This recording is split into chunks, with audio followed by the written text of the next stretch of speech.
Welcome back to another edition of the Deep Cover Podcast. I'm your host, Omar Zaran. Thank you, as always, for joining me for another episode of the show. The WNBA season is in full swing, and more so than in previous years, it seems to be very talking head driven, narrative driven, agenda driven by a lot of people.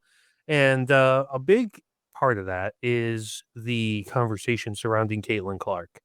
And she has been kind of a lightning rod of sorts, you could say, as soon as she entered the league, even back when she was in college at Iowa and her ongoing rivalry with Angel Reese and other players. So I wanted to talk about Caitlin Clark, her fans, and just the impact that it's all had on the WNBA. And to join me to talk about that is my friend Sara Kiesler. Sara, thanks again for joining me once more. How are you today? I'm happy to be here, Omar. Exciting to see you again. Yeah, I always look forward to our conversation. So, a little behind the curtain, a little bit is after our last episode with Sarah, she kind of said, "Hey, would be a really good conversation to talk about this Caitlin Clark stuff." And it's like she read my mind because I had been thinking about it a lot, and it's a lot of layers to it. So we're gonna get right into it, and I don't want to start at the beginning though, Sarah. I think for most people, this all started with the Iowa and LSU national championship game. And, when LSU wins, Angel Reese does the ring gesture.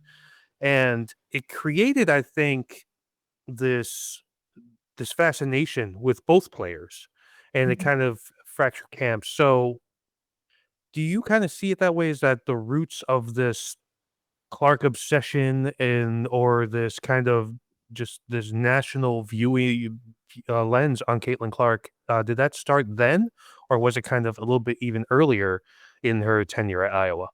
Yeah. Let's break that down a bit. I think because both young stars were on the rise in college, Mhm. right? And 2023 with that LSU Iowa championship, it kind of sent them into the stratosphere. It's the biggest audience ever and more than like 12.5 million viewers. It was huge for women's basketball. And one of the reasons is that both players are prolific trash talkers. Clark is known for hyping the crowd. She's waving off Raven Johnson of South Carolina when her 3-point percentage was lower, or doing the you can't see me John Cena gesture at the Louisville game.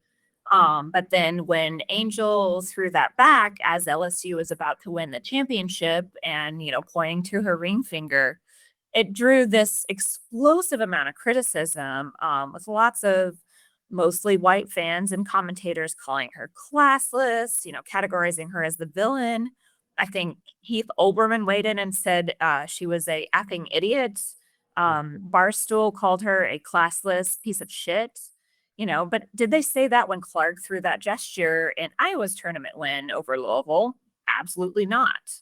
She got praised and hyped for it, with even John Cena himself weighing in saying, like, even if they could see you, they couldn't guard you. So it's just a very clear picture to me and to I think a lot of observers is that the biggest difference between these players is that one is a black woman and one is a white woman, right?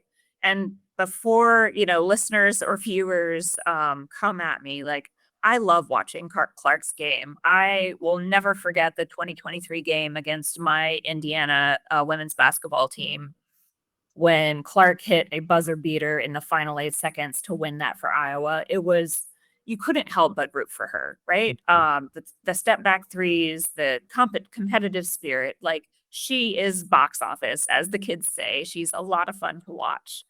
But, with Clark getting hype for these kinds of actions and Angel getting all of this accusations of being too hood or too ghetto, it just comes to the intersection in this country of how racism and sexism and anti-blackness are often, heightened for black women and black women players, especially when pitted against, innocent white women. Mhm. Because we as a society, especially in America, understand femininity through this white women lens. That women are supposed to be sweet and gentle and docile.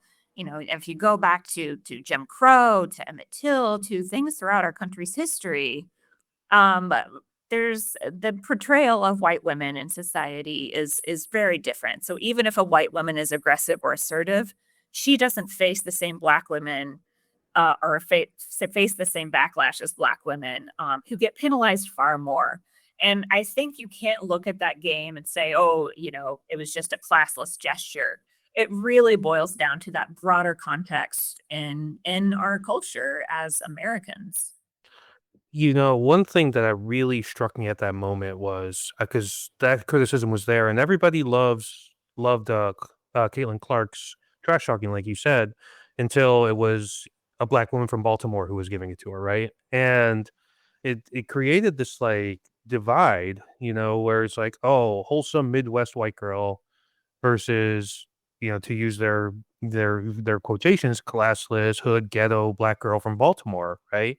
And it kind of was just such an easy kind of villain hero dynamic to play, because we've seen it for decades now, and I used to live in Detroit, right? A predominantly black city, probably one of the blackest cities in America. And it's you would get that about Detroit all the time, right? Like Mhm. ghetto and poor and just like, "Oh, why would I wanna go there? I'm not gonna feel safe." We've seen that about Chicago multiple times, which is why I thought it was so ironic that Angel was drafted by the Sky and Clark was drafted by the Fever, because it's like it really, again, doubles down on those talking points. And yeah, it's just like, because I recently wrote a piece about Angel Reese and just kind of like how she's transcending so many different lanes and really has, I feel, embraced that stuff and turned it into a brand. And it reminded me a lot, just again, the person in their late 30s thinking about the past. It reminded me a lot of the Allen Iverson era in the NBA. When Iverson came in and he brought hip hop culture with him, and Angel has come in and she's leaned into fashion and leaned into also the music aspect with, a lot of on-stage appearances with different artists and stuff like that. And Right. almost feels like, she's taken that and funneled it into her own brand, which is, I think, genius. But I do wanna focus here on the Clark aspect, and it reminds me a little bit of the way that Larry Bird was in the '80s, and in the sense where it feels like she's been characterized as a sort of quote, "great white hope," right? Right. And again, it's, she is allegedly straight and white girl from the Midwest playing for a Midwest team, right? And it has all the kind of trademarks to lend itself to a lot of these white nationalist types to really champion her as the person that they like. And so I guess, like, do you see it that way in the sense of like a lot of racism on the rise in this country? Have those people who feel that white voices are being diminished or whatever, do they see her as a sort of great white hope as their champion? Yeah, that's a great question, Omar. And a little history lesson for your listeners. Like the Great White Hope moniker came about in 1911 when black boxer Jack Johnson was like seemingly unbeatable, right? And there was this whole mantra around him, like when was going to be the white boxer? When were white boxers going to rise again and restore the racial hierarchies with a white champion? And so, yeah, at this moment in our history, I think there is some of that because we're seeing a broad backlash towards racial equity, including stripping, diversity, equity, and inclusion from institutions like healthcare and research and education, police targeting of Hispanic and Latino communities. And you have Caitlin Clark emerging under that narrative as yeah, she does have a boyfriend, or I guess she may be bisexual, I don't know, but as a straight white dominant player from the Midwest in a league that's more than 70% black and also very queer. So, I think she just wants to play basketball. Honestly, she has said, like, I don't want those narratives put on me. Mm. And yes, her logo threes are incredible and her competitive nature is fun to watch, but it's not uncoincidental that these two things are surging at the same time. And you have players like Alyssa Thomas last year who said, I've never faced more racism in this league in my entire time in the WNBA than I have from Fever fans. And so that fans have placed this role in society on her as this possibly great white hope. Like I think the correlation is there, and it's part of what I said before about the deep-seated racial dynamics of this country that are always kind of festering beneath the surface. Now, she obviously is not the only white player in the WNBA.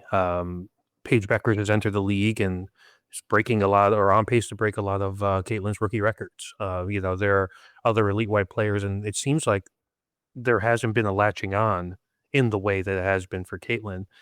Does it really just kinda come down to the fact that, she fits the mold of what they envision, and the fact that she doesn't really say anything about it? She kinda takes, we'll talk about this later, but she takes the Michael Jordan route, where it's just like, "I'm just here to play basketball, I'm not trying to make a overarching statement about anything." Is her silence on that sort of thing kind of what endears her to that sort of a fan base? Oh, that's a really great question. Yeah, let's talk about what she has said actually, if you don't mind, because Mhm.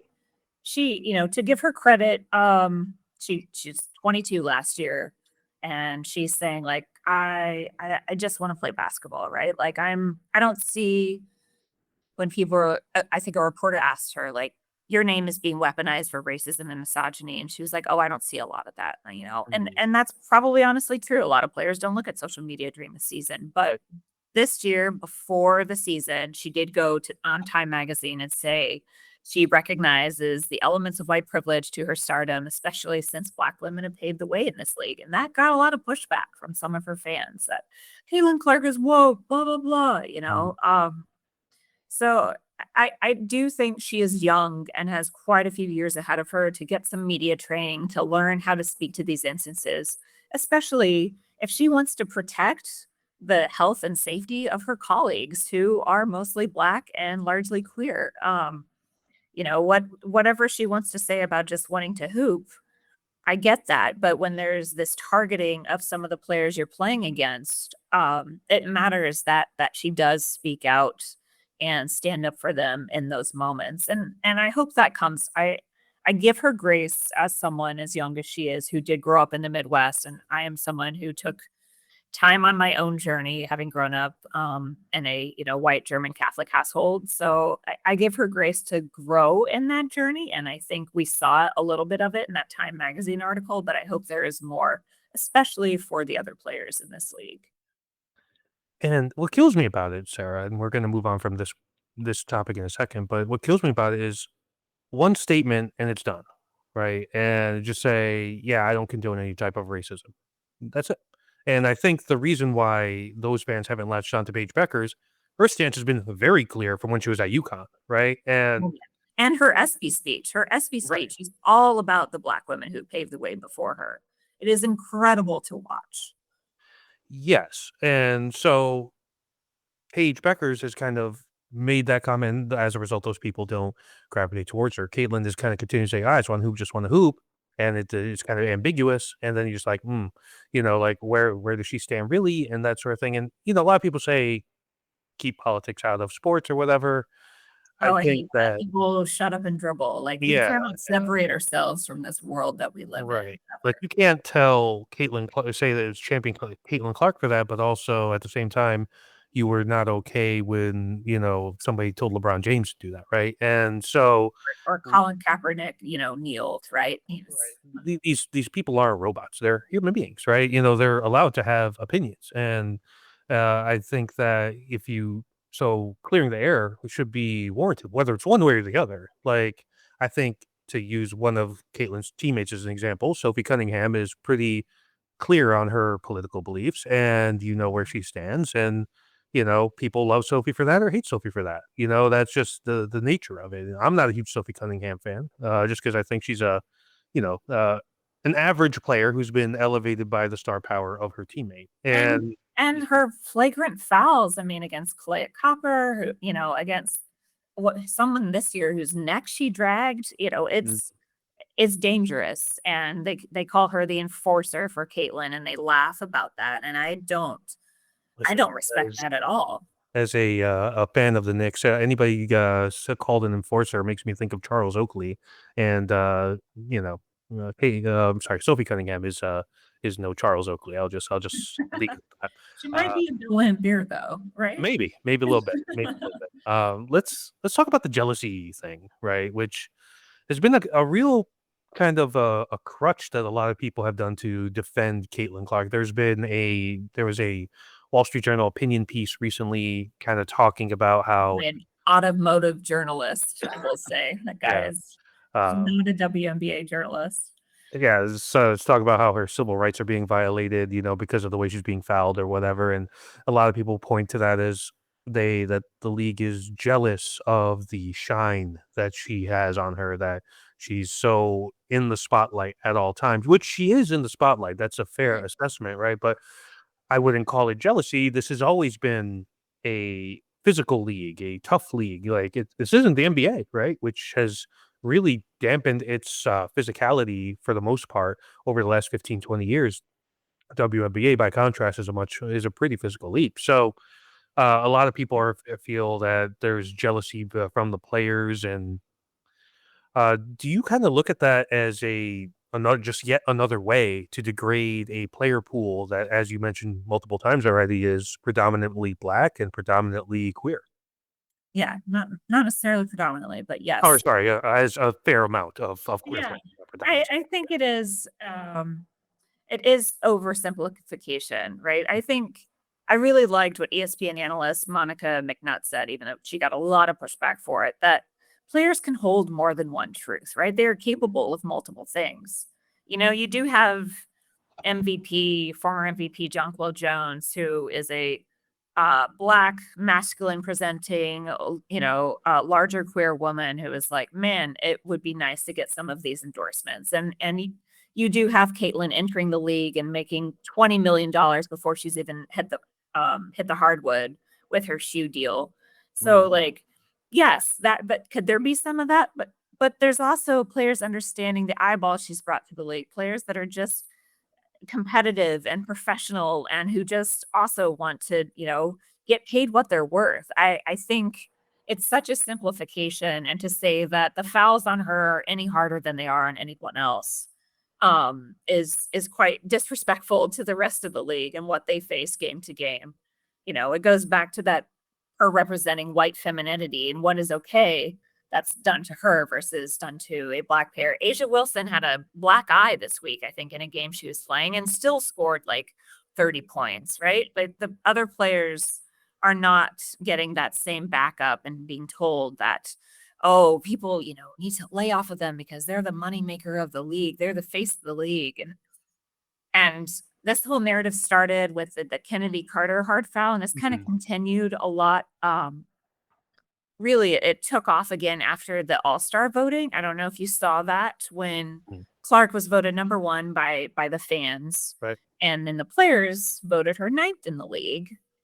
And everyone's, oh, they're just jealous. They're just jealous. But I'm like, if you look at just the stats of this league, she's faced injuries. She's shooting less than 28% from three, where the number one rated guard by the players, Alicia Gray of the Atlanta Dream, has increased her points, her rebounds, her assists, is shooting almost 41% from three. She's the reason that the Atlanta Dream is in, I think, third right now, while Mm. averaging more minutes. So, like, I don't think these players are thinking about who's bringing eyeballs to the league when they're voting. They're voting based on players. That's not jealousy. That's not any kind of emotion. That's saying, yeah, she's top 10 still, but is she number one right now, according to the players and folks that are just wanting to watch basketball and not this like stardom and this that she represents? They're just calling it as it is. So, yeah, it feels a little overblown and just drive for clicks, I guess you could say. The All-Star voting, or that whole, top guard voting thing was so crazy to me because objectively, she's having a bad year. There's no way around it. I mean, you're shooting 36% from the field, 27% from three. Your scoring's down, turnovers are still up, and it's just kind of like, and you haven't played a lot because of injury, 13 games this year. And so it's just like, one could make a very solid argument. She's the third best player on her team behind Kelsey Mitchell and Aaliyah Boston, and Yeah, both of them have had great years. they've I had would great argue years. they're the reason why they've remained in contention, right? And Yes. it's just like, look at the numbers, look at the shed away the perception of a player and just look at what they've produced on the court, right? And you quickly find it's not jealousy, it's just she's having a sophomore slump, and she's have the unfortunate again, the injuries are unfortunate. There's no way around that. If And only we could be objective when talking about Caitlin Clark, right? wouldn't that be nice? I kind of want to take the WNBA to task here too, which is, do you feel that they're kind of really leaning into this fact that she's this new fan generator who has opened up a new avenue of fandom? Because one could make the argument that people who became Clark and Fever fans had zero interest in the WNBA before this. Is the WNBA kind of leaning into bringing those people in because eyeballs are eyeballs? Oh, absolutely. I mean, the valuation of the Fever went from, you know, very, very low to 335 million the second she joined this team. I mean, she's brought more eyeballs. She has not saved this league. This league was on a growth trajectory since 2022. Valuations have been up, state or arenas have been selling out. But yeah, absolutely, they're gonna milk that for what it's worth because we are at this inflection time with the league where the media rights deals are undervalued. The payers play making only 9% of the revenue of the league is undervalued. And so it's a growth moment. We're seeing games now on ABC, on ESPN Main that we didn't before Caitlin came into the league. And her marketing power does bring a lot of that. But did those games deserve to be on those channels beforehand? Absolutely. And were those decisions? Do people know about three-time MVP Lauren Jackson from the Storm? It's one of my goats.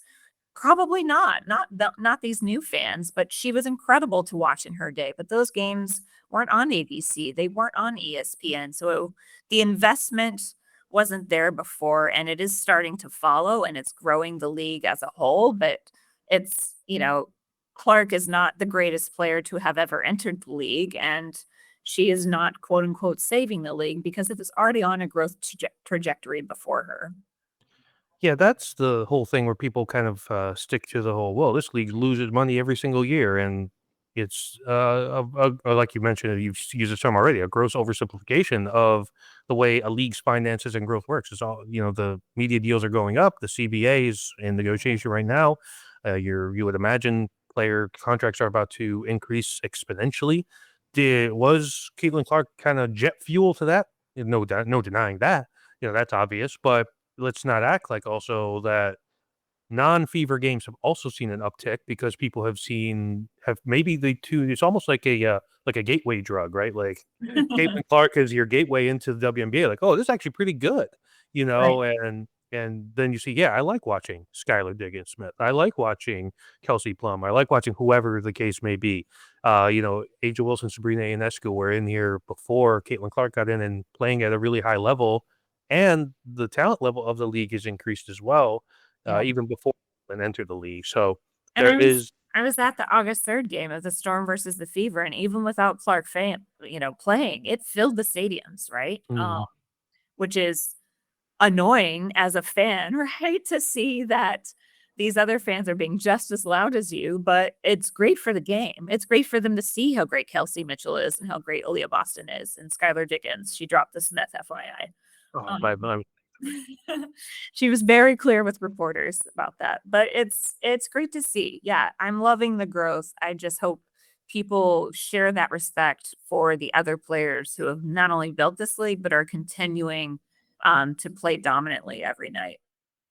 so let's talk about those fans real quick. I mean, do you view them as kind of, I don't want to use the term fraudulent, but like kind of, not really locked in type of thing. Like, are they kind of just like, are they just here for Caitlyn? And is there a fear that once she's out of the picture, whether it be if she's knocked out in the playoff round or years down the line after she's out of the league, that they're just kind of done because she's done? We do see since her injury that some of the TV ratings have dropped off just a little bit by maybe a million fans, but the stadiums and arenas, the arenas, I mean, are still filling up. And there are folks of all ages and all races that are Caitlin Clark fans. There's young little girls that aspire to be her. And, do I think some of the fans following her in the Fever do tend to have a few more racist ideologies? Probably based on what WNBA players have said about the remarks they've heard from them.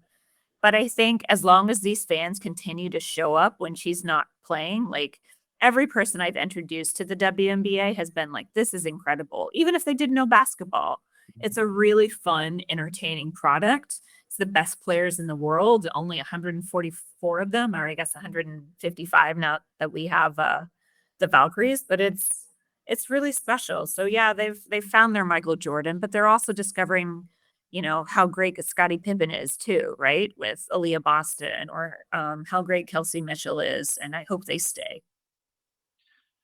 I hope so too, because again, the product continues to get better, and you look at just the players that are coming up through college, and it's just adding more and more and more. I use the Yeah, Paige this Beckers example. 2026 draft is so deep.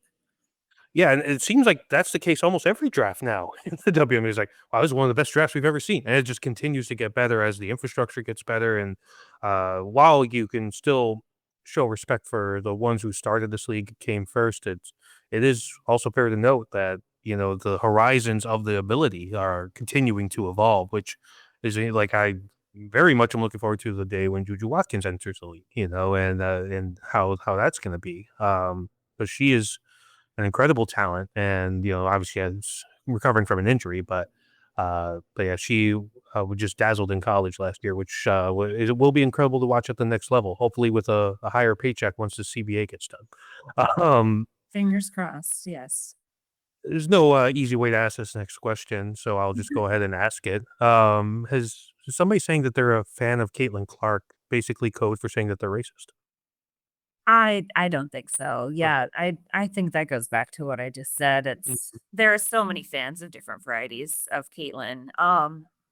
And it's a shame that enough Fever fans have been bad actors to even have to ask that question. But I think she's drawn international attention. She has drawn young girls. She has drawn kids that may not have been paying attention to women's basketball that now have someone to look up to. Like I looked up to Cheryl Miller when I was little, as one of the few basketball players that got a lot of attention growing up in Indiana. So I I like to give them the benefit of the doubt that that's not true. Something I saw once it was at the beginning of the season was that as the WNBA is growing in popularity and you're getting more and more fans, people who watch the NBA are like, I don't think that a lot of entrenched WNBA fans are ready for the NBA Twitterification of the league in the sense Ooh. that you had like they're not ready for NBA Centel posts. They're not ready for just troll accounts from teenagers. They're not ready for the type of rhetoric you would see on X, formerly Twitter. Do you think that there's some truth to that? That the avalanche that has been caused here is like brought in a lot of bad actors, and you're gonna have to deal with a lot of muck before you get into like actual true fans of basketball. That is, as someone who's been going to games, WME games since 2009, I will agree that that's been really hard. The Christine Brennan book and articles, the Wall Street Journal recent article from the automotive journalist, who's never been to a game, if more than two. It's and even this whole green dildo situation by the a crypto company trying to increase brand awareness of their new green dildo meme, which I don't even know if you can say on your podcast, but that's just disgusting, and um it's disrespectful to the players of the league, and now their crypto has grown $1.5 million in valuation because they embarked on this moment that the league is having to do something disrespectful and silly. And so I think it's a shame because WNBA games, one of the reasons I've enjoyed them so much over the years is because the fans are families and women and queer people and men who support women. And that's really great to be a part of. It's not the same as going to, an MLS or an NFL game. There's just a very different vibe. And some of us old fans, we do have a little protection over the league and we don't want to see that change. So yes, I think that NBA Twitterification is rough. It's unfortunate that folks are just diving in with their podcast or their article for clicks and don't understand some of that sort of history and fandom that has been there for a long time. It kind of reminds me a little bit. So maybe a little bit of a weird premise, but when I lived in Detroit, there was a local soccer team at lower levels, not MLS. Obviously, Detroit does not have an MLS team. Uh, Detroit City FC, and they started in like the depths of the lowest rung of American soccer, and now they've elevated to the USL, which is a step below the MLS. Right. And as they got there, games were being broadcast on ESPN, and there were more journalists at the stadium, and the supporter section almost felt like, we've lost something because they started policing what they can have on their banners, and they started to say, well, we got to make this more family friendly, or we got to do this, that, or third. And a lot of people were there from day one. They kind of felt like, well, they've really abandoned what made this club and this whole atmosphere great.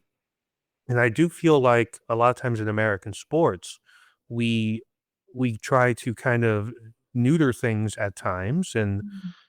just in hopes of getting a wider audience, and we try to kind of appease whatever brings it in, because these are businesses, they're trying to make money. No one's gonna, not expect them to want to make money. And I think like when you've been a fan of a league that maybe was lower in popularity before and is increasing now, you start to see like, yeah, but remember the good old days, right? And Yeah. I kind of feel like it's a little bit like that with the WNBA, because there was such a tight knit community when it comes to fans, because a lot of people got off their WNBA jokes for years, and then so when you found like minded individuals who liked the league, it's like, oh, isn't this great? Now now we're having like a bonding moment almost, and it's kind of interesting, and you lose that a little bit, right? But I think Yeah, some of my friends that have also been season ticket holders for years, we reminisce about the player access we used to have, even just as a regular season ticket holder, I got to go meet the players at times. The VIP access that a friend of mine has, she says it's just not the same. The things that the team does with with those fans. My season tickets in 2011, I think it was, were like $400 for the whole season. That doesn't exist even for upper seats anymore. So yeah, it does feel a little like you've lost some of that access. You've lost some of that specialness that you had, that really such a close knit fan community that's been with them. So I can see that for sure. earlier we talked about Caitlin's kind of apolitical nature, right? Where I'm just here to play or whatever. And it's we mentioned it earlier. It is Jordan-esque, the whole, obviously Jordan had the famous Republicans buy sneakers line too, when he would refuse to endorse a local North Carolina candidate. But the current state of this country, we talked about it before, is, it's descended into fascism, it's descended into white nationalism. It has had a lot of things happen in the past decade, you could say, right? And is Caitlin's approach of just saying, "Hey, I'm just here to play," is that the wrong approach given this current moment, where one could say that she, more than anyone, has an opportunity to maybe bridge a gap between people who don't share the same ideology? Yeah, that's an interesting question, Omar, because she's never going to be the Maya Moore of activism, right? Her Right. favorite player. Like, I just don't think that's her personality and her drive. Um, but I do think when players continue to call out racism from her fans, that she will have to speak up and she will have to say what she thinks is right and what she thinks is wrong to at least earn the respect of her colleagues in this league. I think there's media training coming from her. I think she is 23 years old and learning and growing as a Midwest person. But yeah, I don't see a path for her of that Jordan statement. I don't think that's going to fly in a league full of black women, but I do think that there's an opportunity for growth, and I hope she takes it. I don't expect her to be um Tasha Cloud of the New York Liberty, who is speaking out for Gaza and other injustices, right? That's a very different kind of person, but I do hope that she stands up for the other players in the league. I just feel like the bar is really low, Sarah. Like, Yeah. just say, I don't advocate, I don't accept any type of racism. That's really all you got to say, right? And like, I keep coming back to that. If she just said that, no one would have said a word. You would have been page backers all over again, right? And it's just, but then I guess you could argue that those fans would say, "Oh, Caitlin's going woke," blah blah blah blah, and which is crazy to say. I don't approve of racism is going woke, but whatever. Um, No, you're totally right. And maybe I'm letting her off because I see her age and I see some similarities to where I was right. at that age. Yeah, and But I you're think totally right. she'll get there, right? That I hope I so, don't want to right? say that. Yeah, I don't want to say that she's never going to get there. I just think that I think the bar of acceptance for what she could do, like, no one's asking her to, start, you know, advocating in the streets or go the Maya Moore route, like you mentioned. But I think just vocalizing it in today's day and age is important. I hope she gets there eventually. Yeah. And she did Just say people should not be using her name to push those agendas, I think that's was a fact. her response when someone asked, about her name being used for racism and misogyny to push those agendas. So the word racism has not quite made it to the forefront, but yes, I am giving her grace as a young white Midwesterner that I hope she comes along because we don't have time for that in this country. Where, like you said, the attacks on healthcare, on human rights, articles of the Constitution were apparently removed from the White House website, including habeas corpus, which is kind of a big deal. So, like, we just don't have time for someone to be um, stepping back in this moment. We're having a moment here with American white athletes, I think, where they are having a little bit of a renaissance. One can argue, in the WNBA, it's Caitlin Clark, it's Paige Beckers, Cameron Brink, who just came back from injury. I think will be a good player in this league. In the NBA, Cooper Flag just got drafted number one overall, and we're seeing more of that. So, with that being said, are we going to continue to see more of these type of fans that have this white identity corollary with these white stars like they have with Caitlyn, or is Caitlyn just kind of like the perfect storm of it all, to gravitate that sort of a fan base? I I do think there's some perfect storm of it all going on here. Like NBA players are not going to go on podcasts and say, "Don't guard Cooper Flag closely." He's the face of the league. We really got to lay off. This is violence against Cooper Flag. Like I don't see that narrative ever being a Wall Street Journal article. And it's not happening to Sabrina Ionescu. It's not happening to Paige Beckers. Or Cameron Brink. So I'm not sure why this perfect storm has landed on this one player, but it definitely feels there. And I hope we don't see it towards other stars in the league. My last question for you, Sarah, is kind of a topic that ironically we mentioned Sophie Cunningham. It was brought up on her new podcast, which was kind of centered around the face of the league. And Sophie's argument is like, of course, she's the face of the league, and any other argument is dumb. Her words, not mine. And I guess for you as a longtime WNBA fan, like I could see the argument for it from a marketability perspective. That yeah, she's the face of the league because she drives ticket sales, right? But Mm. do you view as a longtime WNBA fan who is the face of the league? That's always a fun debate, right? But Miss MV3, Asia Wilson, as won two championships, had one of the greatest seasons we may ever see in this league with her 1,000 point season last year. I don't think I can, based on play and based on the utter dominance. Asia also won a championship in college. That matters. Stewie won 4 championships and has won 3 championships now in the WNBA. That matters. Um, but I don't. Yes, she has driven a lot of ticket sales. She's an incredible, exciting young person to follow, but she's, in my eyes at least, not the current face of the league. I would give it to Asia and Stewie. Yeah, this whole face of the league stuff's interesting to me, and it kind of is a little bit of a bleed over from the NBA because the NBA, for whatever reason, seems allergic to accepting that an international player might be the face of their league. And whether you say it's Luka or Jokic or Giannis at one point, or it's like just accept it doesn't have to be an American person.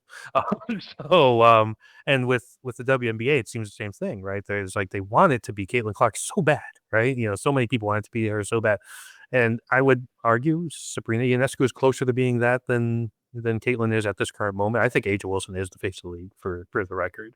Uh, yeah, it's Yeah, just Sabrina's having an MVP level season too. She's playing even better than Stewie right now. So like I would put her, yeah, up there with Nafisa Collier, Asia Wilson, and Sabrina right now as the top 3 most dominant players in the league. Yeah, I do find it interesting, like how when you look at the way the headline cycle goes at the WNBA, how little Minnesota gets talked about, and Wild. it's insane, right? It's very. I keep on making NBA comparisons, so WNBA fans don't kill me. I'm sorry. It's I very Spurs-esque, during the Duncan era, where it's like excellence, it's just excellence, excellence, excellence, and it's just that's just what it is, and, it's not splashy, it's whatever, and, they just acquired Dejanay Carrington, which I think is a great move for them, and I think they're now the favorites to win the whole thing. She's the Uh, reason they beat the Storm the other night. Yeah. yeah.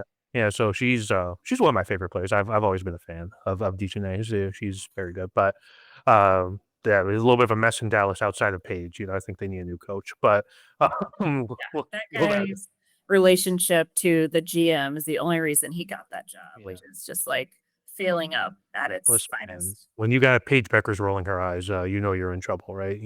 So that moment was hilarious to me. But um, as always, Sarah, this has been a great conversation. Excellent. So I always look forward to chatting with you and getting some deep level information on some stuff I didn't know. So I really do appreciate I was not aware of the Great White Hope history that you mentioned. So thank you for the education on that. Really do appreciate it. I like Thank that you say you always get a little smarter when we talk. It makes me feel I good. agree. It's I said it and I stand by it. I get a little bit smarter every single time. So I always appreciate you coming on. So thank you as always.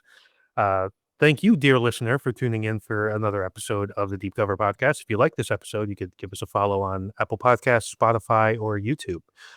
Thanks again, Sarah, for joining me, and thank you everybody for listening to another edition of the Deep Cover Podcast.